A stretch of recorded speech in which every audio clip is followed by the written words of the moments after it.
தீப ஒளி பண்டிகை என்றாலே பட்டாசு வெடிப்பதுதான். மகிழ்ச்சி கொண்டாட்டத்தில் வெடிக்கப்படும் பட்டாசுகள் சில நேரங்களில் விபரீதத்தில் கொண்டு சேர்க்கும் என்பதில் எந்தவித சந்தேகமும் இல்லை. எனவே ஆபத்தில்லா தீப ஒளியை கொண்டாடுவது என்பது பண்டிகையை ஆனந்தத்தில் முழுமையடையச் செய்யும்.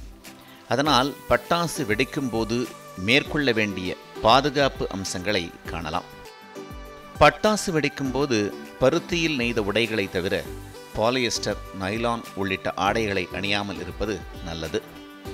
வீட்டில் உள்ள குழந்தைகள் பட்டாசுகளை வெடிக்கும் போது அவர்களுடைய பாதுகாப்பை உறுதி செய்ய வேண்டும்.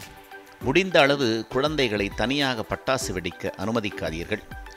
பட்டாசு வெடிக்கும் போது நீண்ட ஊதுபத்திகள் பயன்படுத்தவும். அதே வேளையில் ஒரு வாளி நிறைய தண்ணீர் எடுத்து அருகில் வைத்துக் கொள்வதும் மேலானது. பட்டாசு வெடிக்கும் போது எளிதில் தீப்பிடிக்கும் பொருட்களை அருகில் எதுவும் இல்லை என்பதை உறுதி செய்து கொள்ள வேண்டும். பட்டாசுகள் ரசாயனம் மூலம் செய்யப்படுவதால் அவை கண்ணில் படாமல் இருக்க கவனமுடன் செயல்பட வேண்டும்.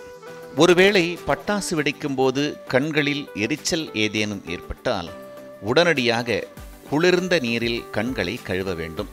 தீக்காயங்கள் தீவிரமாக இருந்தால் உடனடியாக மருத்துவரை அணுகி சிகிச்சை பெறுவது நல்லது.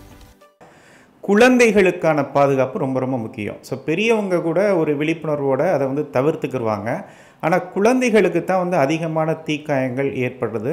குழந்தைகளை வெடி வெடிக்கும்போது பக்கத்தில் வச்சுக்கக்கூடாது. அதுதான் ரொம்ப ரொம்ப முக்கியம். அதுவும் ரொம்ப சிறு வயது குழந்தைகள் அப்படின்னா கொஞ்சம் தூரமாக வச்சுட்டு நம்ம வெடி வெடிக்கிறது ரொம்ப ரொம்ப ரொம்ப முக்கியம். அப்போ கையில் ஒரு தீக்காயம் மாதிரி வந்துடுச்சு, அந்த பட்டாசு வெடிச்சு அப்படின்னா நம்ம என்ன பண்ணணும் அப்படின்னா, ஒரு ரன்னிங் டேப் வாட்டர், அதாவது பக்கத்தில் இருக்கக்கூடிய குழாயில் தண்ணி அப்படியே ஊற்றிக்கிட்டே இருக்கும்போது நம்ம வீட்டில் அதில் ஒரு 20 மினிட்ஸ் கண்டிப்பாக அந்த நம்ம கையில் இருக்கக்கூடிய புண்ணு காமிச்சோம் அப்படின்னா அந்த கிராக்கர்ஸில், அதாவது வெடியில் இருக்கக்கூடிய துகள்கள் எல்லாமே போயிடும். மோஸ்ட் ஆஃப் த டைம்ஸ் இந்த துகள்கள்னால தான் இன்ஃபெக்ஷன் ஏற்பட்டு பெரிய அளவில் அது புண் ஏற்பட்டு காம்ப்ளிகேஷன்ஸ் வருது. ஸோ ஃபஸ்ட்டு திங் பார்த்தோம் அப்படின்னா ரன்னிங் டேப் வாட்டரில் அதை ரொம்ப கழுவுறது, 20 மினிட்ஸ் கழுவுறது ரொம்ப முக்கியம். தாமதிக்காமல் ஹாஸ்பிட்டலில் ஒரு டாக்டர்கிட்ட காமிக்கிறது ரொம்ப முக்கியம்.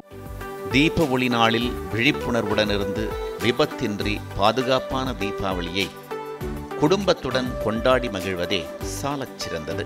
கலைஞர் செய்திகள் தொலைக்காட்சிக்காக ஒளிப்பதிவாளர்கள் லோகநாதன் மற்றும் சுந்தருடன் செய்தியாளர் இன்ஃபன்ட் ஜேக்கப்.